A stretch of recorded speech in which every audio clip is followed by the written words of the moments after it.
When the golden evenings gave way to crisp nights, and the mist and the fog became reunited with the morning air, we knew that the unforgettable memories of a glorious summer would soon grow stronger during the most awaited and mysterious autumn. The carriage picked us up early in the morning. The ground was still covered in frost.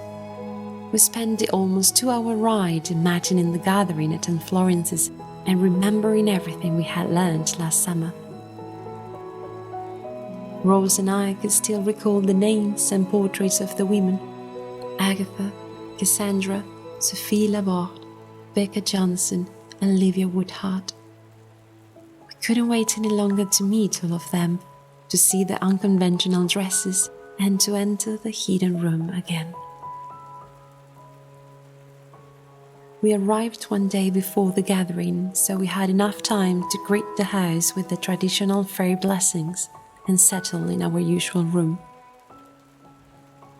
We spent almost all day outside, collecting yellow leaves and reading books in the warm sunlight. When it got chilly, we sat by the fireplace and helped with some preparations for the gathering. We had supper rather early. We sang for a while and got ready for bed. Tomorrow is the big day. Our garments await us, and our hearts can barely contain the excitement. Rose and I are quite tired, but I'm not sure if we will be able to sleep at all.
I was wrong. We slept soundly until Aunt Florence came to our room to wake us up with the news that Becca Johnson had already arrived. We jumped out of bed. The darling Bonnie had prepared everything for us. Rose's dress was in a ravishing dark green, which made her red curls stand out like the fur of a fox glowing in the forest. She wore her hair down with a wreath made of branches and acorns, just like mine. I had a cream-colored dress, embellished with laces and ribbons. When we walked downstairs, feeling like royal fairies, we saw Aunt Florence, Bonnie and Becca having tea by the fire. Right next to the firewood basket, an adorable kitten was asleep. It was Becca's companion. They stood up to greet us and we were introduced to her. Her hair was blonde like Aunt Florence's, and she was wearing a beautiful pink dress and a hat. Bonnie was prettier than ever, wearing a striking blue dress that accentuated her brown skin. Soon after we joined them for tea, the rest of the women began to arrive. We recognized them for their portraits. Another 3 girls about our age accompanied them as well. Aunt Florence welcomed them all. The moment had arrived. We hurried up to enter the hidden room.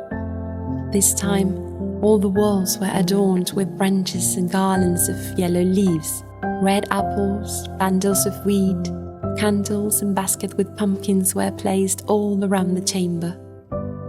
Food and warm beverages were also on the table, filling the room with a homely and welcoming aroma. Aunt Florence was holding the big book of portraits, and Agatha was sitting next to her in front of a small wooden box. The ceremony began when they officially welcomed us to the 17th autumn gathering of the Order of Wild Flowers.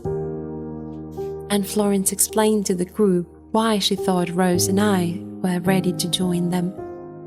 Then they explained their role in the order and the causes they were fighting for.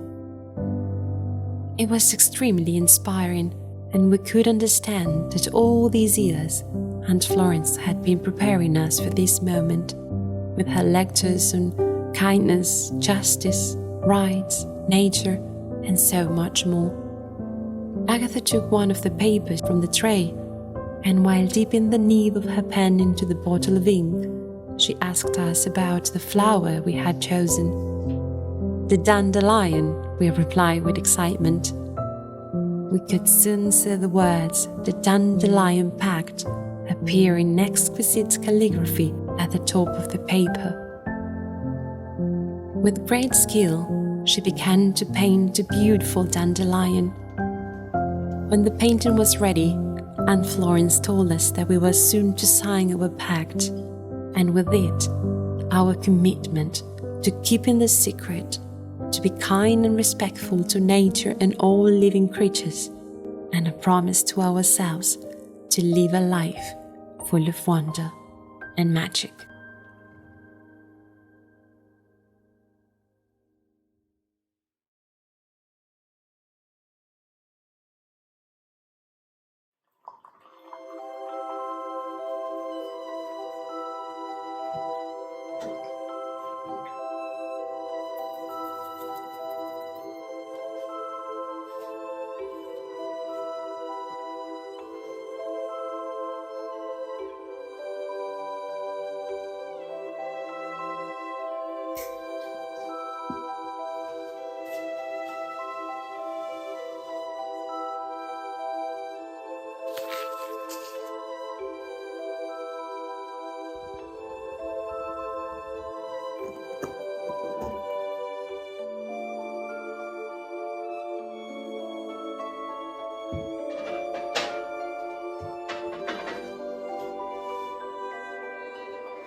My dearest friend Chloe, I hope this letter finds you in good spirits.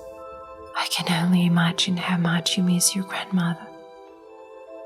I know that autumn is a very special season for you as it is for me, so I hope you can find some comforting moments during our favorite time of the year. I am so happy that we will spend some of it together. I can't wait for you to come over. I have been extremely inspired by the stories in the journal, and I decided to embrace the seasons with all my senses. I have been rereading the pages about the autumn gathering and the recipes. I would love to cook some of them for our dinner, and I am planning to fill my kitchen with autumnal fragrances. Last week I went to Rose's garden and picked some rosemary. It smells wonderful. Today I will reorganize my kitchen shelves and make it cozier and homely. I will save some of the rosemary for us to make a simmer pot and give the house the fairy blessings as our grandmothers did with Aunt Florence long ago. I know I have promised to read one page at a time, but I have flipped through the pages and letters trying to find something else. I wonder if there is anyone else who knows about the order. Do you believe Rose was the last member? I like to believe that she has chosen us, just as Aunt Florence chose them. What do you think about placing a discreet announcement in the Bermond Hill newspaper? I would love to know your thoughts about it. With love, your curious friend, Winifred.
Today was Becca Johnson's last day at Aunt Florence's.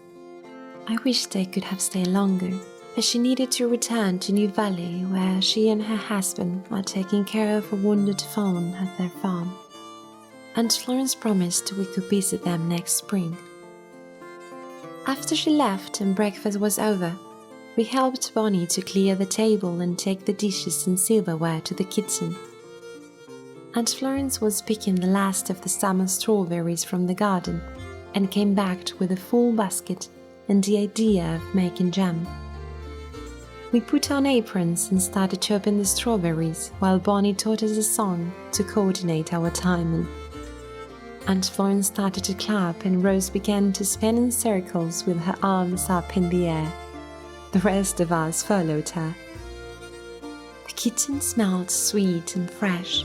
A gentle breeze made the curtains dance with us and filled the kitchen with an earthy fragrance.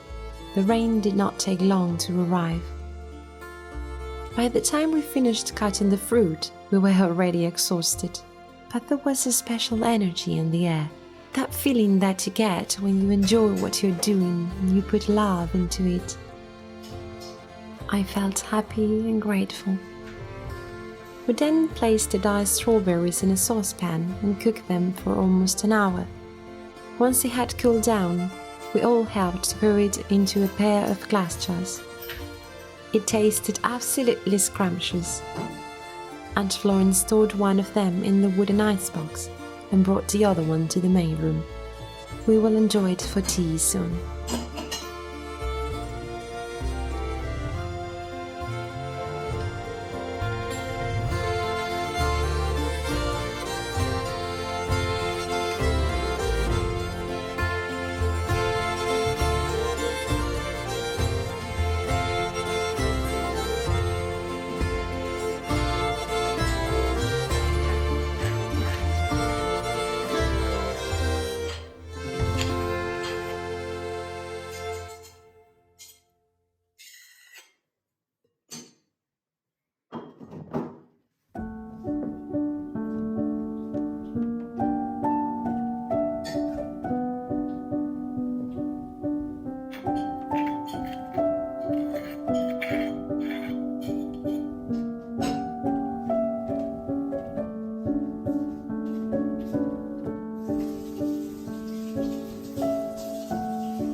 October is coming to an end. The landscape sleeps hidden in a dense fog where only pine trees seem to be alive. The once golden leaves have turned into a lifeless brown blanket that prepares to shield the earth from the gentle touch of snow. The sun is timid and weak. Outside it was almost dark at 4 p.m, but the main room was lit up by the fireplace and several candles, creating a magical aura. We were all wearing dark dresses and evergreen crowns. The large table was beautifully laid, adorned with lavender and all the flowers that Aunt Florence had hung to dry last summer. Preserved golden leaves were placed underneath the glasses, and pumpkins of all colors and sizes filled every nook and cranny of the table. There was enough food and even more dessert: pie, potatoes, soup, bread, pancakes, and raspberry meringues. To one side of the table, between the fireplace and Aunt Florence's rocking chair, there was a much smaller table with a steaming pot and a brass heater. The steam flooded the room with a sweet autumn smell. A similar mix was served in our glasses. This was Rose's favorite drink, spiced grape and apple punch. Everything was ready for the end of the harvest season supper. But before we sat down at the table, we gathered by the fire around the steaming pot and held hands. Aunt Florence was the first one to speak. We give thanks to the earth and the spirits of nature for the abundance in our home. We are grateful for your kindness and for the hands who work in your fields. We offer our deepest appreciation to your flora and fauna and to all the elements around us. Guide our souls and our actions so we can bring harmony and kindness to every life we touch. May we all be grateful for all we have at this moment in time, and let us never forget that we are all part of you. We let go of each other's hands, and Aunt Florence took a small sack from the mantelpiece. She added star anise to the mixture and said, May the spirits of nature protect those who are not with us anymore. She passed the sack to Bonnie, who took a cinnamon stick and dropped it into the pot, saying, May the spirits of nature protect those in poverty and suffering. Then she passed the sack to me, and I knew we were also expected to say something. I took another star anise, and adding it to the pan, I said, May the spirits of nature open our hearts and give us the wisdom to choose what is right. The words seemed to simply come out of my mouth, without thinking too much. I then passed the sack to Rose. She took a couple of cloves and dropped them into the mix, saying, May the spirits of nature protect this friendship and grant us kindness to share with others. Aunt Florence had a proud smile on her face, and Rose and I felt part of the family. We knew her heart carried an immense sadness after the loss of her husband, but she felt at home and loved. Bonnie was an important part of it, and although she believed it was Aunt Florence who had saved her life once, the truth was that they had both saved each other's lives. The feast could not end any other way. Music and dancing, singing and laughter, tenderness and hope.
The feast could not end any other way for these unique ladies.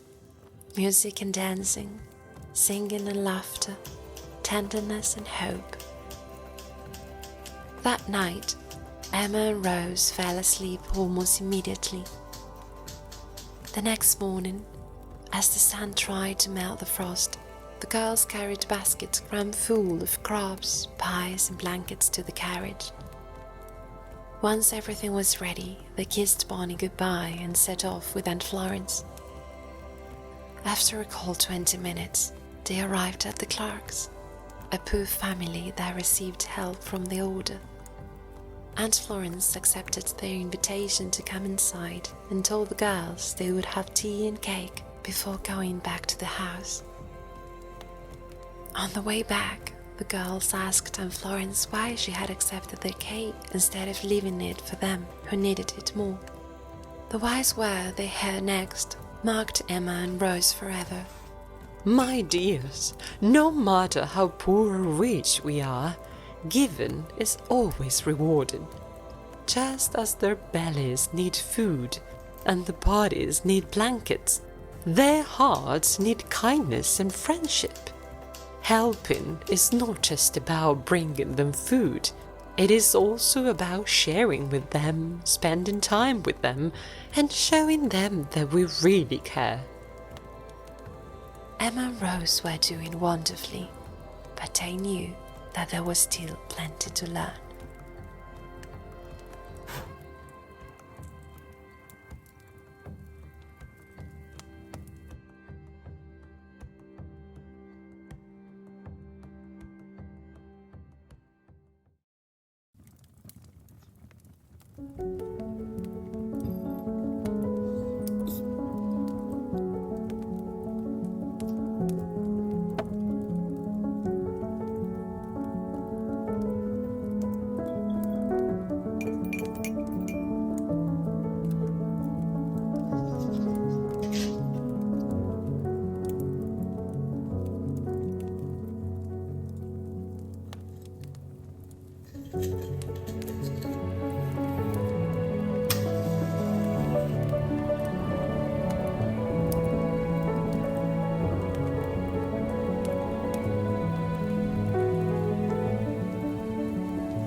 The weather has turned rather cold, and I can smell the earthy aroma of an oncoming storm filling the air. Why does the rain smell so wonderful? Rose and I love rainy days, but she prefers to spend them baking and crafting, while I would rather enjoy them quietly, with my pen, trying to find the words to describe their magnificence. Isn't it fantastic to imagine how each raindrop embarks on an unknown journey? Some might just fall ungraciously to the ground, but others might be lucky enough to slide over leaves and caress the delicate petals of a flower. Perhaps some will fly on the wings of a bird, and others will rest for days in puddles and flower pots. Whatever the paths might be, the melody always soothes me and invites me to think about the most wonderful stories. Sometimes I write them, sometimes I tell them to Rose and Aunt Florence, and sometimes I simply enjoy them in my head, silently. Aunt Florence said I should go to college next year and perhaps become a writer. But I do not know if that is what my parents expect of me, or even if that is what I expect of myself. If it is true that I have a gift for writing, then I would love to tell stories that inspire others, just like the odor of wildflowers inspires us. Aunt Florence says that having dreams is what motivates people, but having a purpose is what defines us. She supports Rose's wish to become a nurse too. I think she would do wonderfully. She's so kind and caring. I wonder how our lives will be after we take different paths. How often we will be able to visit Aunt Florence, or whether we will be able to help in the causes to which the order is committed. I suppose we will find it out when the time comes. For now, all I wish is to enjoy the magic of what remains of autumn, and to be grateful for the crisp morning air, the inspiring rainy days, the falling leaves, the evenings reading Rebecca of Sunnybrook Farm or the new Anne of Green Gables by the fire, and the taste of pumpkin soup with bread. Oh, how much I love autumn!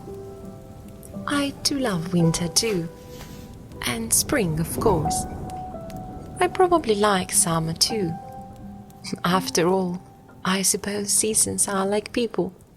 Each one has its own magic.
My dear Winifred, what a beautiful dinner and evening we enjoyed together.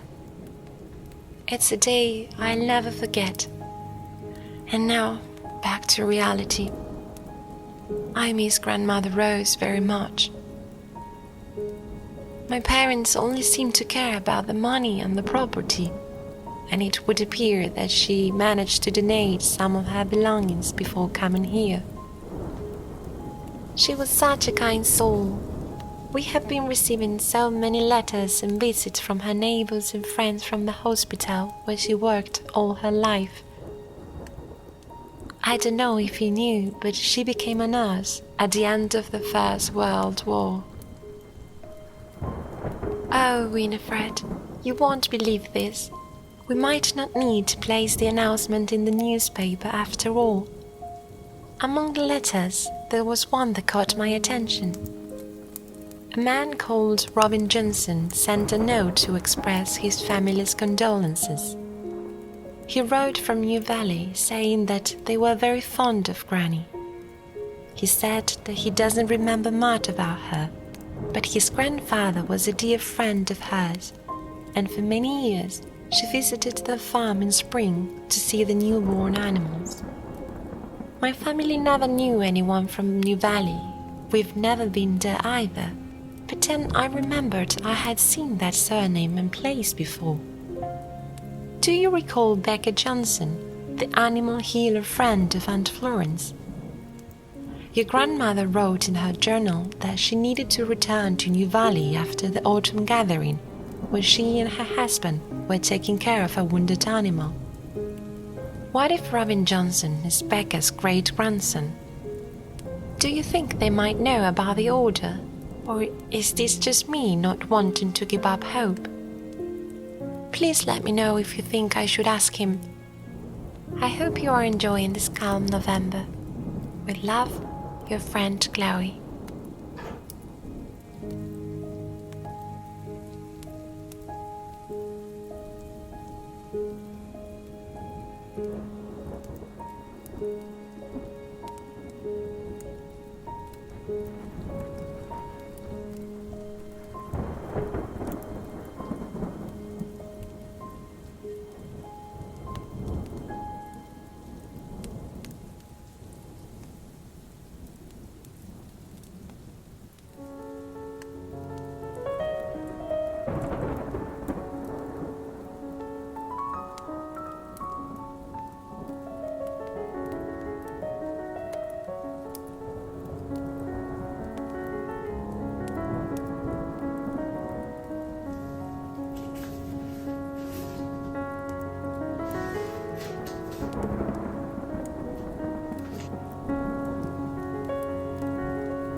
It was the last week at Aunt Florence's for Emma and Rose. A bittersweet mixture of feelings overcame them. The sadness of leaving and the excitement of Christmas preparations. On a cold rainy day, while Emma and Rose were going through all the cupboards in the house, discovering unique objects, Aunt Florence was writing one of her texts for Olivia Woodhart's speeches on women's rights. Bonnie was reading by the fireplace. Aunt Florence had taught her to read and instilled in her a love for books. When the girls were tired, they sat down at the table near the rocking chair where Bonnie was sitting. She looked up from the book and glanced at Emma and Rose. Both were silent, staring blankly. 10 more minutes passed, and the silence was more distracting to Bonnie than the fuss they had been making earlier. Bonnie put the book aside and got up from the chair. "I know what your problem is," she told them. Emma and Rose looked at her without saying a word. "You don't know the secret to happiness. But I do. It is tea and chocolate." The three ladies laughed and nodded in agreement. Once the tea was ready, Aunt Florence appeared in the room and joined them, where she told them the story behind the objects that had caught their attention. The four of them enjoyed some delicious orange tea and some chocolates. No rush, no hurry, living in the moment and savoring the sweet taste of the present.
dear Chloe, I am so glad you had a great time too.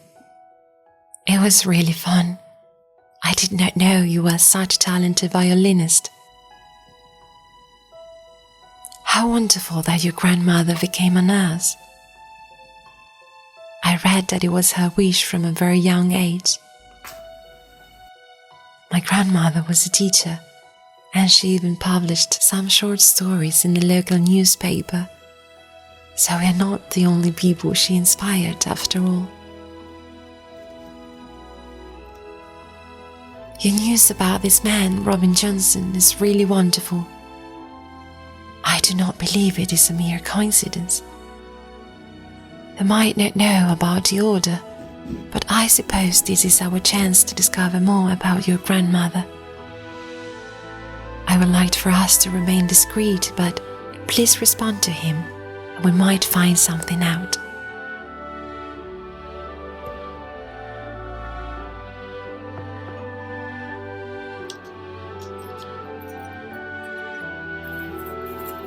As I write these lines, I am wrapped in a blanket, sipping on a hot cup of tea.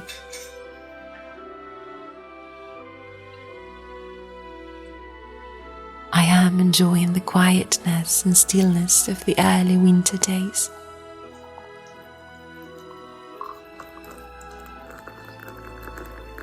Pemot Hill has turned rather foggy and cold. My students arrive every morning with red cheeks, hoping that the snow will arrive soon. Last year, during break times, they played outside and came back to the room almost frozen. I served them hot chocolate and read funny winter stories.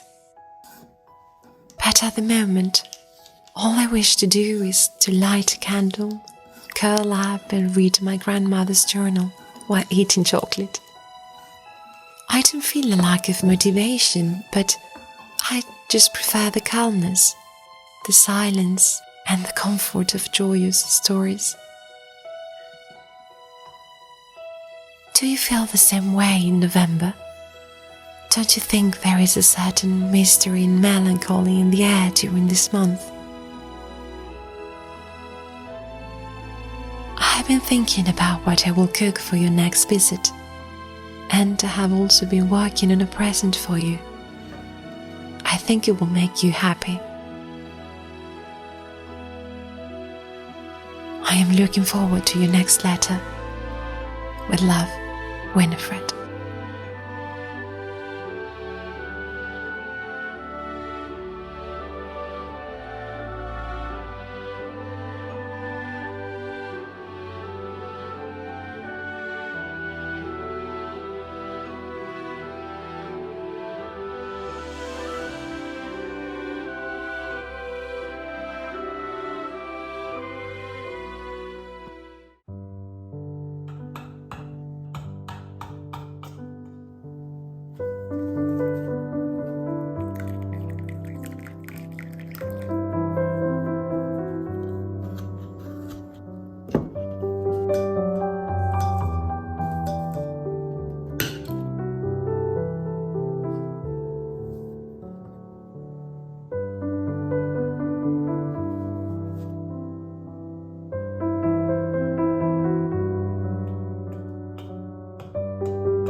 My dearest Winifred, your letters never fail to put a smile on my face.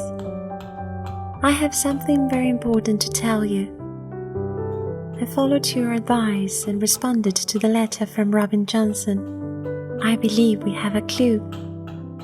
I wrote that I didn't recall his family, but the rose told me about a wonderful woman called Becca Johnson, and I asked him if she was his great-grandmother.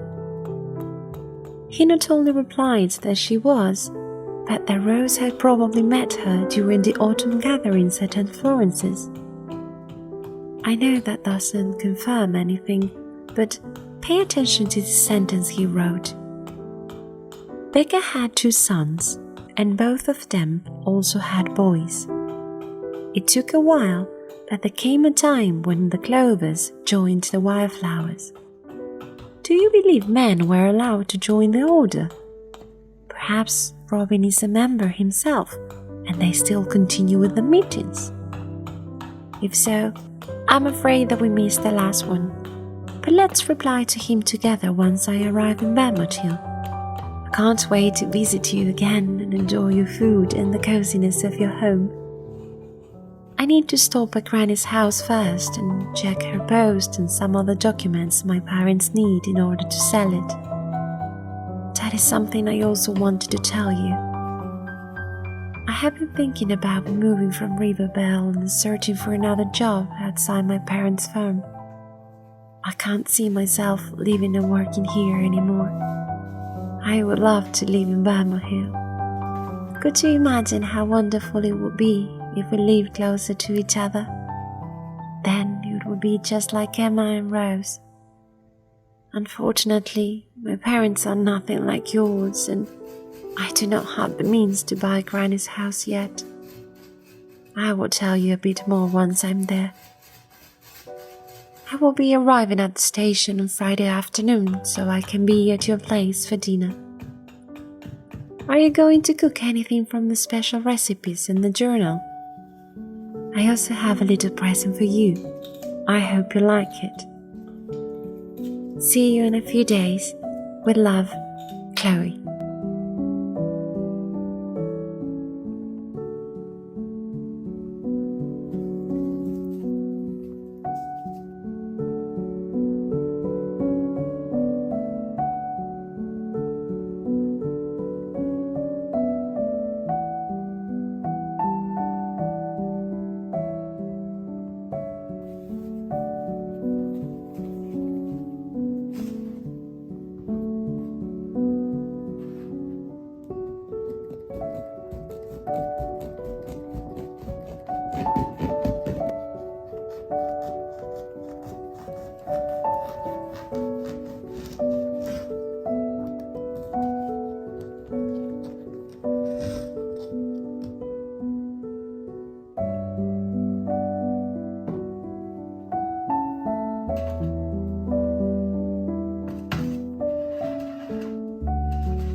My dear family, if you are reading this letter, it means I am no longer here. But I know that I will be remembered and alive in your hearts. I was fortunate enough to have mentors in my life, wise people from whom I learned a lot.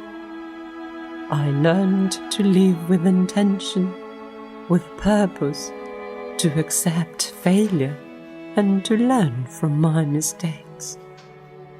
And I learned to observe people, to understand the essence of each person, who they are and where they belong. My Aunt Florence always said that dreams motivate us, but actions and purpose define us. All these years, I have observed our sweet Chloe, and I have seen something special in her. But she is a delicate flower in danger of drying out if she continues to live a life that does not belong to her. She has become a strong, sensible, and balanced woman, and she will be able to make her own choices. But in the same way that I was once offered a chance, I want her to have one too. For that reason, I leave this house to her, along with an account in her name. I believe she would be much happier in the countryside, pursuing another career. You don't need to worry about the paperwork. My solicitor, Mrs. Woodhart, has all the necessary documents. I am sure she will be very excited to meet Chloe as well. I was a very good friend of her grandfather's. Now, my dears, I am getting ready to leave for Riverbell and spend the final days of summer with you, my family. With all my love, Granny Rose.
Rose, Rose, are you awake? I asked her, but she was already asleep. I couldn't sleep because I was thinking about Aunt Florence's offer. There is nothing I desire more. But how are we going to convince our parents to live in the countryside with an eccentric widow? Aunt Florence said she would talk to them and tell them that she would personally take care of and sponsor our education at a prestigious school. She wasn't lying. A 30-minute ride away is the Elizabeth I College, where Livia teaches and where all the members of the order give lectures and workshops. The school is not an elite one, but it charges tuition high enough to attract upper-class families, like Rose's, while the order sponsors those who cannot afford to pay, like the Clarks. I do hope our parents say yes. It would be like a dream come true, and I will be able to see James Clark again. He has such a charming smile. Tomorrow after breakfast, we will clean our room and pack our bags to go back home. Isn't it strange how one can feel at home while being so far away from it? I do miss my parents, but this is where I belong, and these are the people with whom I feel myself. I will be forever grateful to Aunt Florence for her kindness and for everything we have learned from her. She says we bring life into the house, but it is truly her that makes us feel alive. I might be the same person, but my perspective has changed forever.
December has arrived in the blink of an eye, and winter is just around the corner.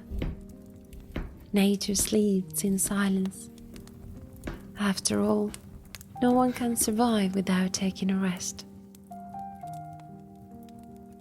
We have seen the house embellished with fresh flowers during spring, and adorned with golden leaves and pumpkins during autumn. Now, pine branches, mistletoe, and red berries decorated as it gets ready to welcome the spirits of winter. Who knows what else the future holds for us, but whatever that might be, I know that if we do not achieve everything we want, it won't be because we haven't tried. O spirits of winter, bring us joy and peace, and let us see the beauty that hides within your rest. We will leave this house for a while, but my soul is full of precious moments and sweet memories. I believe I can finally understand it. Petramentum cor, nothing and no one we treasure in our hearts will ever leave us.